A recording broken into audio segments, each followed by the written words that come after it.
मेरी माँ एक दिन स्कूल से घर की तरफ आ रही थी जब उन्हें सड़क के किनारे एक पुराना भालू पड़ा हुआ मिला। वो मैला और बोसीदा था। उन्होंने अपनी माँ से सुई धागे का डब्बा लिया और काफी हद तक भालू की मरम्मत की और उसका नाम घोलू रखा। वो जल्दी से अपने घर और स्कूल का काम खत्म करती ताकि वो घोलू के साथ खेल सके।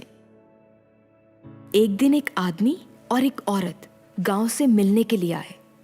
आदमी ने मेरे नाना को बताया कि उनकी अपनी बेटी की शादी हो गई है और वो चाहते हैं कि उनके बेटे की शादी भी एक अच्छी नौजवान लड़की से हो जाए ताकि वो उनका घर संभाले। मेरे नाना बहुत खुश हुए क्योंकि आदमी ने बताया कि उसकी एक दुकान भी थी।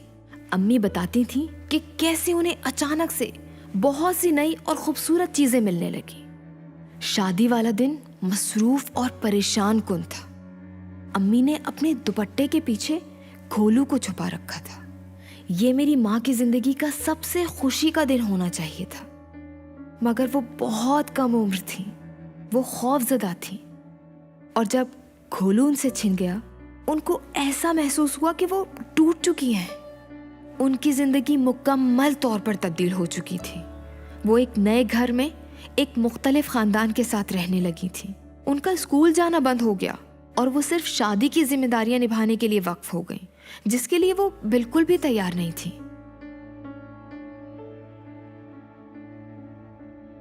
14 साल की उम्र में उनका पहला बच्चा हुआ। वो बच्चा उन्होंने खो दिया।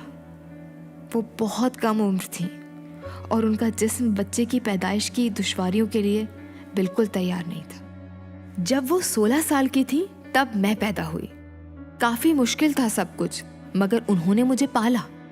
उन्होंने खुद से अहद किया कि घोलू की तरह वो किसी को मुझे अपने आप से दूर नहीं लेकर जाने देंगे। उन्होंने मेरे लिए मेरा अपना भालू बना कर दिया।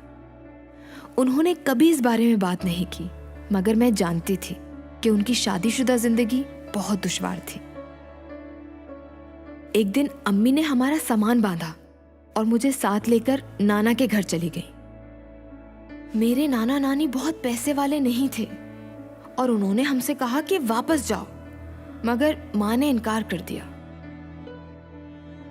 अम्मी काम तलाश करने की कोशिश करती रहती थी, मगर कोई भी उन्हें तालीमी काबिलियत और पेशेवराना महारत के बगैर मुलाजमत पर नहीं रखना चाहता था। उनके पास जो कुछ भी था उसे बेच दिया। फिर हम कराची आ गए इस उम्मीद पर कि अम्मी को किसी बेहतर घर में घरेलू मुलाजमा का काम मिल जाएगा, मगर ये सब बहुत मुश्किल रहा।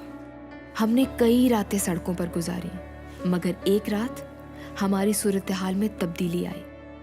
उस सुबह अम्मी मुख्तलिफ मुकामात पर गईं, पनाह के नाम से एक पनाहगाह। अम्मी ने उन्हें हमारी कहानी बता दी। उन्होंने मेरा भालू दिखाया और बताया कि उन्होंने इसकी सिलाई खुद की है और वो चाहती हैं कि वो मजीद सीखें। उन्होंने हमारे रहने के लिए ठिकाना फराहम किया। अम्मी बहुत मेहनत करती थी और मैंने स्कूल जाना शुरू कर दिया।